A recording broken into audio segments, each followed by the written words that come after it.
Hello everyone, स्वागत है आप सभी का पीसीएस बाई तुरुन चैनल पर। जैसे कि आप सभी को पता है कि मध्य प्रदेश में एमपी की जनजातियां जो आती हैं यूनिट 10 के माध्यम से जो है हम कवर कर रहे हैं और परीक्षा धाम बुक को हम लगा रहे हैं। अगर हम पिछली वीडियो में थोड़ा सा बात की जाए तो यहाँ पर हम 9 चैप्टर अभी तक जो है बात कर चुके हैं। 9 चैप्टर की वीडियो ऑलरेडी लग चुकी है। आज का हमारा यहाँ पर 10वें नंबर का चैप्टर होने वाला है, जिसमें मध्य प्रदेश की जनजातियों संबंधी प्रमुख संस्थान, संग्रहालय एवं प्रकाशन से संबंधित क्वेश्चनों की बात करेंगे। अक्सर यहाँ से बच्चे पढ़ते ही नहीं है, सच पूछी जाए तो, जबकि क्वेश्चन यहीं से आपके फैक्ट के माध्यम जो है फंस जाते हैं। खैर, शुरुआत करेंगे आज हम यहाँ पर मध्य प्रदेश में जनजातियों संबंधित उनके संस्थान के बारे में, जो कि बहुत प्रमुख आज का ये चैप्टर होने वाला है।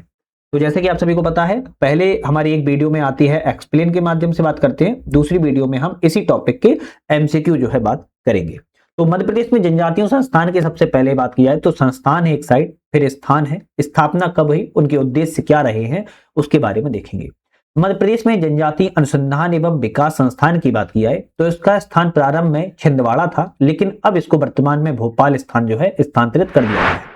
20 अप्रैल 1954 को इसकी स्थापना की गई थी। इसका उद्देश्य है कि आदिवासियों की संस्कृति को बढ़ावा देना। 10 अप्रैल 1965 को इसका मुख्यालय भोपाल में स्थानांतरित कर दिया है। तो जब इसकी 1954 में स्थापना की गई थी छिंदवाड़ा में, लेकिन 1965 में इसको भोपाल में ट्रांसफर जो है कर दिया गया था। दूसरा आता है राष्ट्रीय जनजातीय स्वास्थ्य अनुसंधान एवं संस्थान NIRTH। इसका स्थान मुख्यालय जबलपुर में है। 1984 में इसकी स्थापना को किया गया था।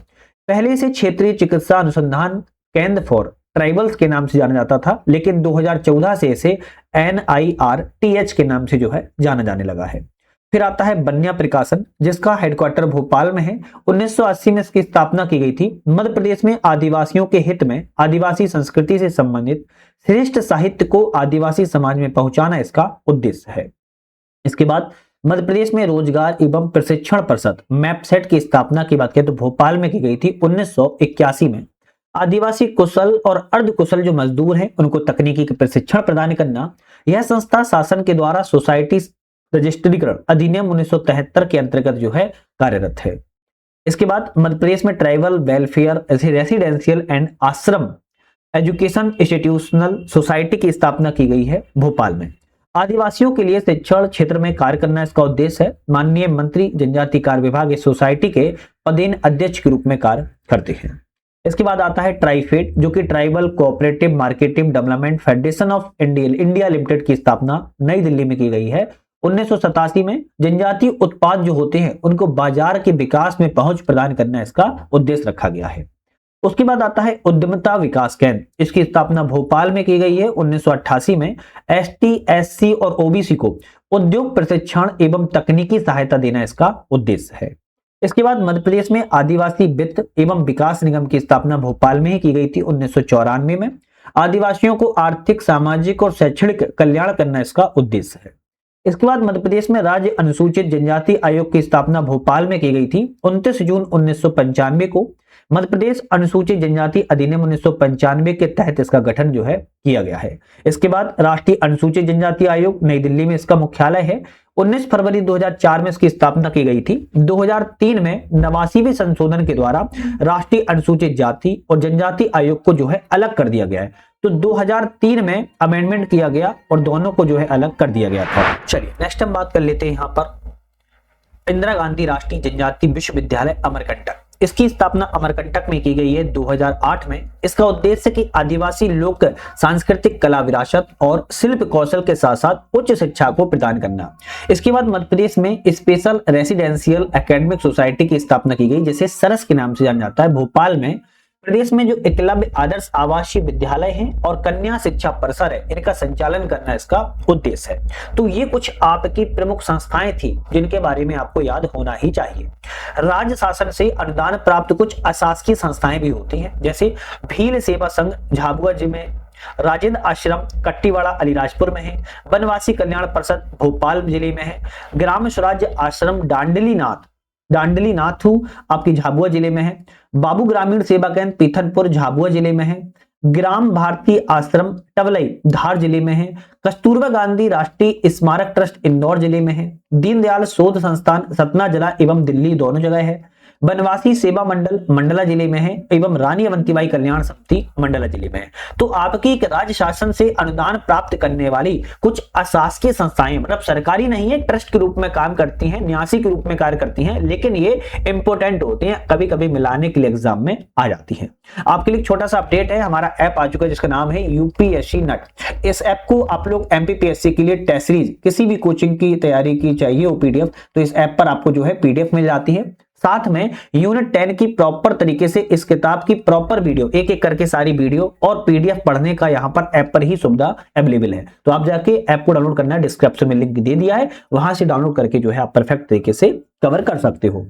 बात करेंगे मध्य प्रदेश में जनजाति विभाग से संबंधित कुछ संचालित संस्थाएं, जैसे कन्या शिक्षा परिसर की संख्या 82 है, एकलव्य आवासीय विद्यालय मध्य प्रदेश में 33 है, क्रीड़ा परिसर 23 है, आदर्श आपके विद्यालय 8 है, उत्कृष्ट विद्यालय 9 है और गुरुकुलम की बात किया तो 4 है। ये कम आते हैं लेकिन कभी अगर माइंड में आ जाए तो याद कर लेना। मध्य प्रदेश में कुल 89 आदिवासी विकास खंड है, इनमें पर 89 आदिवासी विकास खंडों पर 23 क्रीड़ा परिसर संचालित है, जिनमें कुछ प्रमुख हैं कन्या क्रीड़ा परिसर झाबुआ तीरंदाजी के लिए, कन्या क्रीड़ा परिसर धार टेबल टेनिस बैडमिंटन के लिए, बालक क्रीड़ा परिसर श्योपुर एथलेटिक्स के लिए, बालक क्रीड़ा परिसर इंदौर एथलेटिक स्विमिंग डाइविंग के लिए, बालक क्रीड़ा परिसर खरगोन जिम्नास्टिक के लिए, बालक क्रीड़ा परिसर शहडोल क्लाइंबिंग एवं बोल्डरिंग के लिए, कन्या क्रीड़ा परिसर जबलपुर साइकिलिंग के लिए। ये कुछ आपके क्या है, आपकी आदिवासी क्रीड़ा परिसर संचालन है, जो कि 89 आदिवासी विकास खंड है, उनमें टोटल 23 हैं, जिनमें से कुछ प्रमुख हैं आपके 7-8, उनकी हमने यहाँ पर बात की है। नेक्स्ट हमारी बात की जाए मध्य प्रदेश में जनजातीय संग्रहालय के बारे में। जनजातीय संग्रहालय मध्य प्रदेश में कौन सा कहाँ है, इसके बारे में बात की जाए। श्री बादल भोई राज्य जनजातीय संग्रहालय की बात की छिंदवाड़ा में है और इसकी स्थापना 1954 में की गई थी। यह जनजातीय संग्रहालय की शुरुआत 20 अप्रैल 1954 में हुई थी। 1975 में इस संग्रहालय को राज्य संग्रहालय का नाम दे दिया गया था। 8 सितंबर 1997 को इसका नाम बदलकर बादल भोई जनजातीय संग्रहालय जो है कर दिया गया है। तो आपके इसके बारे में तो कितने पॉइंट इंपॉर्टेंट अगर ध्यान से देखा जाए तो बादल भोई जनजातीय संग्रहालय की आपकी स्थापना छिंदवाड़ा में की गई, पहला पॉइंट। कब की गई? 1954 में की गई। 8 सितंबर 1997 को इसका नाम बदलकर बादल भोई जनजातीय संग्रहालय कर दिया गया है। तो इस टाइप में आपके कई सारे पॉइंट बन जाते हैं। दूसरा आता है जनजातीय संग्रहालय, जिसकी स्थापना भोपाल में की गई थी 6 अप्रैल 2013 को। रेवती कामत के द्वारा इसको डिजाइन किया गया है। मध्य प्रदेश जनजातीय संग्रहालय में जीवन दृष्टि, कला, शोध, देवी आस्थाओं से जुड़ी अनेक बातें यहाँ पर देखने को मिलती है। यह संग्रहालय जीवित संग्रहालय की श्रेणी में आता है। तो कभी आ जाए कि जीवित संग्रहालय की श्रेणी में कौन सा आता है, तो जनजातीय संग्रहालय आता है। आदिव्रत लोक एवं जनजातीय संग्रहालय खजुराहो में इसकी स्थापना की गई थी 2001 में। आदिवासी संस्कृति को संरक्षित करने, आदिवासी लोक कला को विकसित, संरक्षित और बढ़ावा देने के उद्देश्य से। शहरिया संग्रहालय की स्थापना श्योपुर में की गई थी 1990 में। शहरिया विकास प्राधिकरण पुरातत्व एवं संस्कृति संरक्षण समिति के तत्वाधान में इसकी स्थापना शहरिया संग्रहालय की गई है। शहरिया संस्कृति का शोध केंद्र भी स्थापित किया गया है। बात की जाए मध्य प्रदेश में जनजातियों से अनुसंबंधित कुछ संग्रहालय, जैसे रानी दुर्गावती संग्रहालय जबलपुर में है, राजा शंकर साय संग्रहालय जबलपुर में है, शहीद मामा नायक प्रेरणा केंद्र बड़वानी में है, टंटैया भील संग्रहालय खंडवा में है, तुलसी शोध संस्थान सतना में है चित्रकूट पे, त्रिवेणी कला पुरातत्व संग्रहालय उज्जैन में है, रानी कमलापति महल भोपाल में है, रानीपुर पुलिस संग्रहालय रानीपुर बैतूल में है, जनगढ़ सिंह श्याम गोंड कला केंद्र पाटनगढ़ डिंडोरी में है, बेंगा कला केंद्र बांधवगढ़ उमरिया में प्रस्तावित है। तो बेंगा कला केंद्र भी प्रस्तावित है, हो सकता है एग्जाम में आगे चल के पूछ लिया जाए। कुछ 3 नवीन शासकीय विश्वविद्यालय भी स्थापित किए गए हैं। क्रांति टंटैया भील विश्वविद्यालय खरगोन में, तात्या टोपे विश्वविद्यालय गुना में, रानी अवंतीबाई लोधी विश्वविद्यालय सागर में। तो ध्यान रखिएगा, कुछ ये समाचार पन्नों में भी रहते हैं ना एग्जाम में, ये सबसे ज्यादा एग्जाम में यही आते हैं, है ना। चलिए बात किया जनजातीय संग्रहालय भोपाल की कुछ दर्शक दीर्घाएं। पहला सांस्कृतिक वैविध्य, जनजाति जीवन, जनजाति कला बोध, जनजाति देवलोक, छत्तीसगढ़ जनजाति और रक्कू आदिवासी खेल। तो सबसे पहले हम बात किया सांस्कृतिक वैविध्य की, तो लिलार कोटी प्रमुख है। जनजाति जीवन की गोंड घर, पत्थर का घर, कोरकू घर, बेंगा घर, गोंड स्थापत्य, भील घर, शहरिया आंगन और मगमोहन यहाँ पर प्रचलित है। जनजाति लोक कला बोध की बात किया तो बासिन कन्या, धरती जगाने की कथा, बाना, पूर्वजों की कथा, विवाह मंडप, कंगन, पूर्वजों का लोक कंटक वन औजार बनाने की कथा प्रचलित है। जनजातीय देवलोक की बात की जाए तो बाबा देव, पिठोरा, सहरिया देवगुड़ी, गातला, माड़िया खाम, मड़ई, मेघनाथ खाम, सरग नसैनी, सनेही, महारानी और मरही माता, लिंगोगुड़ी, लोहरीपुर के राजा, रजवार आंगन। फिर आता है पांचवा छत्तीसगढ़ जनजाति जीवन, सिंह डिंडोड़ी, दशहरा रथ, डंगई लाट, शीतला माता, मावली माता गुड़ी, बिमन दिया, बुनकर घर, घड़वा सारा शिल्पी, कुम्हार घर, घोटुल, करम सैनी ब्रिज और रजवार भित्ति। अंतिम में आता है रक्कू आदिवासी खेल, जिसमें मछली पकड़िया, चोपल, गिल्ली डंडा, घुड़वा, चक्ता कूदवा, पोषा घर घर, पंचगुट्टा, गेंडी, पिट्टू और गुच्छू उड़वा यहाँ पर प्रचलित है। जनजातीय संग्रहालय भोपाल की फोटो देख सकते हो। समाचार पन्नों में रहने वाले मध्य प्रदेश जनजातीय संग्रहालय में नृत्य, गायन, वादन पर केंद्रित गतिविधि संभावना आयोजित फरवरी 2024 को किया गया था। इसमें गुदुम बाजा नृत्य गौड़ जनजाति के द्वारा, गेंडी नृत्य मुरिया जनजाति के द्वारा आकर्षक केंद्र के रूप में जो है स्थापित किया गया है। तो यहाँ पर कुछ आपके हमने जो है पॉइंट पे बात किया ना, वो इंपोर्टेंट थे। अब आता है जनजातियों से संबंधित कुछ प्रकाशन, कुछ लेखक हैं और उनके द्वारा कौन सी पुस्तक को लिखा गया, इसके बारे में बात करेंगे। आज का सबसे इस टॉपिक में, इस किताब की इस चैप्टर में बात किया तो वेरी इंपॉर्टेंट यही टॉपिक है, क्योंकि किताब ही सबसे ज्यादा पूछी जाती है। पहली आती है वेरियन एल्विन। तो वेरियन एल्विन के द्वारा बहुत सारी पुस्तकें लिखी गई हैं, जिसमें the Muria and their Ghotul, the Gaur, the Agaria, the Baiga, the tribal world of Verrier Elwin आत्मकथा है, 1964 में लिखी है। तो वेरियर एल्विन के द्वारा 5 पुस्तकों पर शोध या पत्रिका को लिखी गई है। अजीत रायजादा की बात किया तो tribal development in MP, Russell Hiralal की बात किया तो the tribal and God's of the central province, Thakkar बापा की बात किया तो ट्राइबल ऑफ इंडिया 1950 में, श्यामचरण दुबे की बात किया तो द कमार, जॉर्ज ग्रीशन की बात किया है the Muria gods of Bastar, TB Naik की बात किया तो 4 इन्होंने लिखी हैं, द भील एक अध्ययन, द अबू जमारियास, 12 भाई बिंजवार और द सहरिया। दयाशंकर नांग ने ट्राइबल इकोनॉमिक लिखी है बेगांव पर। उसके बाद डब्ल्यू.जी. ग्रिफिथ ने कोल ऑफ सेंट्रल इंडिया लिखी है। ए.एल. क्रोबर ने द नेचर ऑफ कल्चर के द्वारा लिखा गया है। एम.ए. कुरुप के द्वारा the art of fire making लिखी गई है। डॉक्टर मजूमदार ने races and colours of India लिखी है। शेख गुलाब के द्वारा थिम्मा लिखा गया है। स्टीवन हिस्लॉप ने papers relating to the aboriginal tribals of Central Province लिखा है।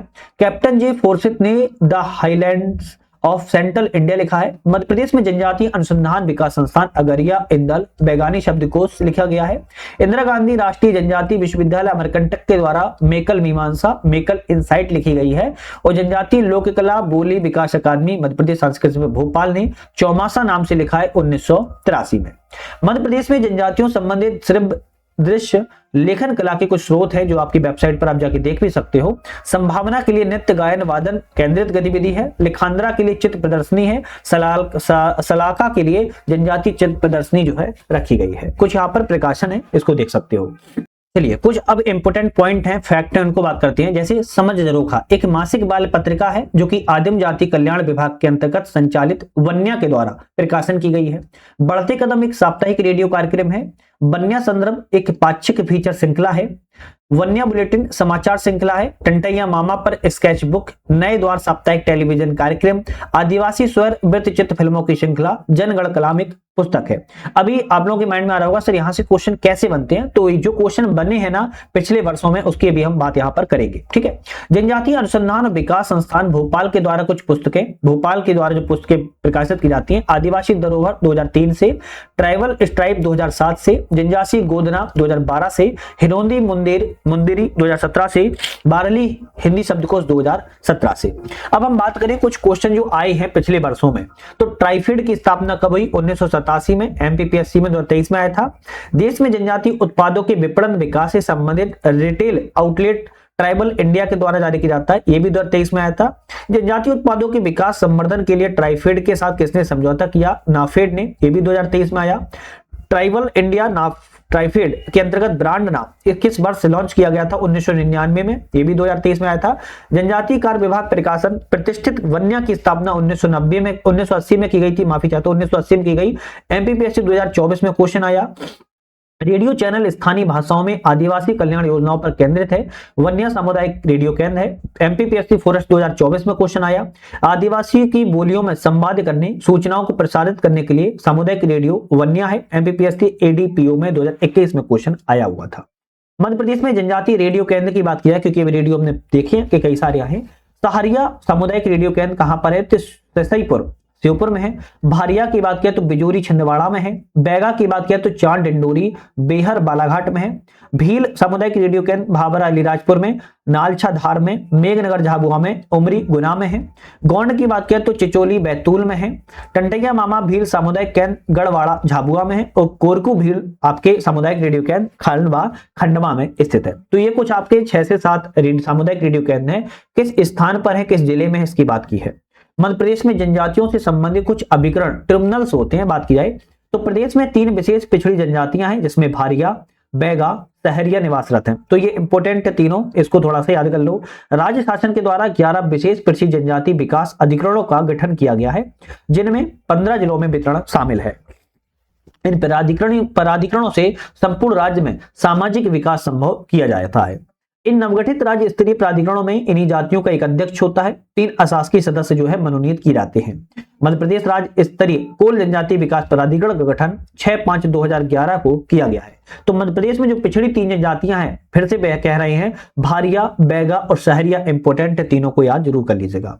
इसके बाद सहरिया विकास अधिकरण की बात किया तो श्योपुर इसका मुख्यालय है। कार्य क्षेत्र श्योपुर, मुरैना, भिंड रहता है। शिवपुरी मुख्यालय में शिवपुरी रहता है। गुना मुख्यालय से गुना अशोकनगर है। और ग्वालियर बात किया तो ग्वालियर एवं दतिया है। इसके बाद बैगा विकास प्राधिकरण की बात किया तो मंडला, शहडोल, बालाघाट, उमरिया, डिंडोरी, अनूपपुर एवं अनूपपुर है।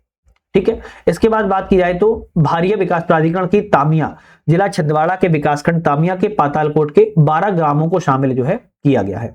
गोवा सरकार के प्लान वाले तथ्यों की बात किया तो मध्य प्रदेश में संत रविदास ग्लोबल स्किल पार्क की स्थापना भोपाल में सिंगापुर में के सहयोग से की जा रही है। भारतीय संविधान के आर्टिकल 244 क्लोज 1 के तहत सहरिया जनजाति सलाहकार परिषद का जो है गठन जो है किया गया है। जनजातीय सलाहकार समिति 5वीं अनुसूची में अनुसूचित क्षेत्रों एवं अनुसूचित जनजातियों के प्रशासन के बारे में उल्लेख करती है। 4 दिसंबर 2020 को नवीन आदिम जाति मंत्रणा परिषद का जो है गठन किया गया है। वन अधिकार अधिनियम 2006 मध्य प्रदेश में 1 जनवरी 2008 से लागू हुआ है। मध्य प्रदेश में 6 उत्पाद गोंड बाजा चिकारा, गोंड बैगा मुखौटा शिल्प, पिथौरा चित्रकला, बोलनी, गलसन माला एवं पोतमाला को जीआई टैग कार्रवाई के लिए की गई है। जनजातीय शिल्प कलाओं को प्रोत्साहित लोकप्रिय करने के उद्देश्य से बन्या प्रकाशन के द्वारा आदरिंग पोर्टल जो है तैयार किया गया है। जनजातीय उत्पादों के विकास संवर्धन के लिए ट्राइफेड के साथ नाफेड ने समझौता किया हुआ है। ट्राइबल इंडिया ट्राइफेड के अंतर्गत ब्रांड नाम है। 1999 में लॉन्च किया गया था। ट्राइफेड की स्थापना 1987 में की गई थी और श्री विष्णु वाकड़कर ने भारतीय कला भवन 1953 की स्थापना उज्जैन में की हुई है। तो इस चैप्टर में अगर हमने बात की जाए प्रॉपर तरीके से बात की है। नेक्स्ट वीडियो में हम एमसीक्यू पर बात करेंगे। तो हम अगर यहां पर बात की जाए हमारा जो इस एमसीक्यू की बात करेंगे, लेकिन उसके बाद हमारा फिर कौन सा चैप्टर आएगा तो वो इंपॉर्टेंट है। बहुत सारे लोग ना पढ़ के तैयार करके आते हैं तो उनके लिए इंपॉर्टेंट थोड़ा सा हो जाता है। तो हम बात किया है 10वें चैप्टर में। अभी हमारे एमसीक्यू बाकी हैं जो कि नेक्स्ट चैप्टर में बात करेंगे। इसके बाद हमारा लास्ट 11वां चैप्टर आएगा और इसके बाद फिर हम एक फैक्ट पूरा एक ये चैप्टर आपका जो 12वां वाला है फैक्ट वाला है उस पर फैक्ट में बात करेंगे। एक लास्ट टॉपिक बचा हुआ है मध्य प्रदेश में लोक संस्कृति, नृत्य कला, लोक नाट्य, लोक गायन, वाद्य यंत्र, जनजाति आभूषण, जनजाति पुरस्कार। ये बड़ा चैप्टर है, हो सकता है इसकी 2 वीडियो में भी कवर किया जा सके और इंपॉर्टेंट भी है।